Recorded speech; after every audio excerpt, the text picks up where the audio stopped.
Welcome one and all Doctor Who and AS Jake fans alike, if there are indeed any AS Jake fans out there. This is Whoniverse Database episode 9. Can't believe I've done 9 of these already. Doesn't seem like that long, does it? Regardless, if you enjoy the video then please leave a like, and if you haven't already then please consider subscribing for more of these kinds of videos. This time it's all about Zagreus, Anti-Time and the beings known as Nether People.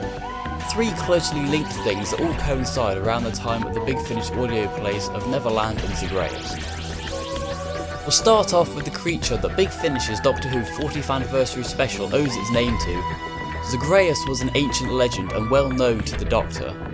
Supposedly an end-of-time level being whose appearance would bring about the destruction of the whole of time and space, also referenced by the Nether People, who we'll be getting onto later. The fact of the matter was that Zagreus was just that, a legend, nothing more. However, during the events of Neverland, the Nether People planned to sneak a casket of anti-time energy into the real universe and detonate it on Gallifrey to destabilise the web of time itself. The Doctor stopped them by absorbing all of the anti-time into himself and his TARDIS, but this then led to a manifestation of anti-time becoming sentient within the Doctor and created a creature or entity that went by the name of Zagreus. It was then revealed that Rassilon planned to allow the Doctor to be fully converted into Zagreus so he could use the creature as a personal assassin. The Zagreus entity was defeated in the audio play of the same name before the Doctor entered the Divergent Universe to keep this universe safe.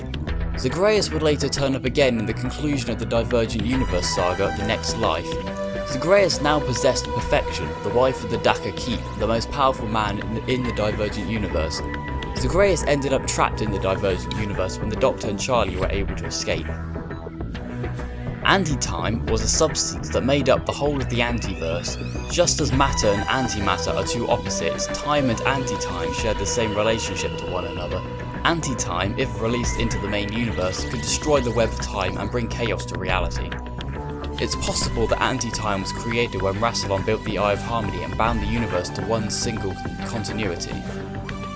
The Nether People were former Time Lords that had been found guilty of crimes so great that they were given the punishment of removal from existence.